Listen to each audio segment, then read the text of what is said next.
Our final story of the day focuses in on scale-focused blockchain Polygon, which saw its transactions in the fourth quarter of last year range between 2 million and 3.7 million per day, while daily active users range from 350,000 to 1.7 million, according to a new report from the blockchain analytics platform Nansen. A good amount of that traffic reportedly had to do with the collapse of FTX, which saw users making more on-chain transfers as they ran for safety. But other reasons included larger-scale testing of a zero-knowledge scaling solution that will further sort of enhance the brand as far as their overall goal, the launch of the NFT Starbucks loyalty program, as well as landing the gig providing blockchain services for Instagram's NFTs. That's the US one, not the Chinese one.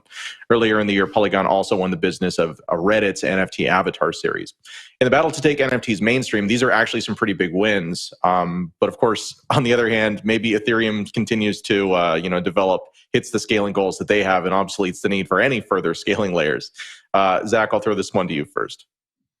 Yeah, I think you're right to home in on these wins. I mean, in terms of intellectual property, Polygon is racking up some wins. That Nike thing I mentioned, the .swoosh IDs, those are Polygon wallets that are minted in partnership with BitGo, right? So whatever they are rolling out to some of these big brands who are interested in experimenting in the space, it seems to be working. So credit to Polygon Studios for getting some pretty big names in the door as it relates to some prominent NFT projects. And yeah, I think the bigger picture is right, Adam. Polygon is certainly its own network, right? This was sort of seen as a layer 2 initially. I really think of it as its own base layer. It's sort of tangentially tied to Ethereum, but in reality, it's kind of its own thing. And I think if we zoom out and we expect Ethereum to ramp up its own scale and perhaps sort of capture that narrative space that was occupied by these alt L1s in the last cycle, you wonder about the long-term prospects of chains like this. Can they keep this momentum going? Can they find more big brand name partners that get more users into the Web3 fold, especially if Ethereum can provide some of the technical foundations that previously would only exist on other chains. So I think in the long term, that is something to certainly be aware of. But for now, it does look like a pretty strong showing from Polygon specifically in the wake of some pretty dicey moments in the crypto industry recently. Jen, I think I saw your hand. I'm going to toss it your way.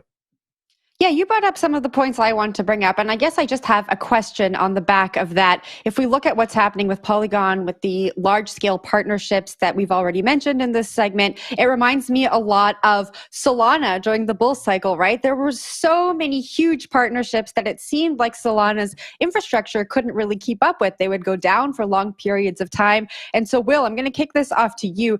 Should Polygon be looking at that scenario and other scenarios like it and taking notes? Like, what should they be learning from the instances we've seen of this in the past?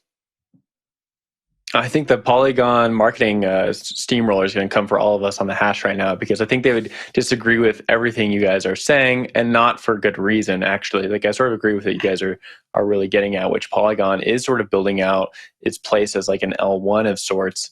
But it does not market itself like that. If you look very closely at its documentation, very closely at what its founders say, they always say that they are growing in line with Ethereum. They're trying to grow in line with the Ethereum brand. And so there is like a little friction there, right? There's this friction between, are you a competitor to Ethereum or are you in line with Ethereum? And if you are a competitor with Ethereum, are you at least compatible and allow everyone to grow on top of Ethereum? This is a battle that we're actually seeing with the NFT space. We talked about it a little bit yesterday with how the Pengu NFT project now went multi-chain, and they're allowing everyone to use any chain they want as opposed to just porting over from one chain to another. And I think this just sort of comes back to like user preference. What do users want?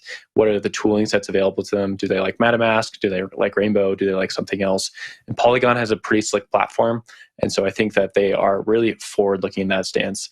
In terms of like, are they smart and should they look at Solana and stuff like that? I think you have to decide and then see what the future holds. The reason Solana and people don't really like it right now is because of FTX and because the price is down. If the price was up and FTX had not happened, people would love Solana right now. So it really just sort of depends on where fate lies. Zach, back to you.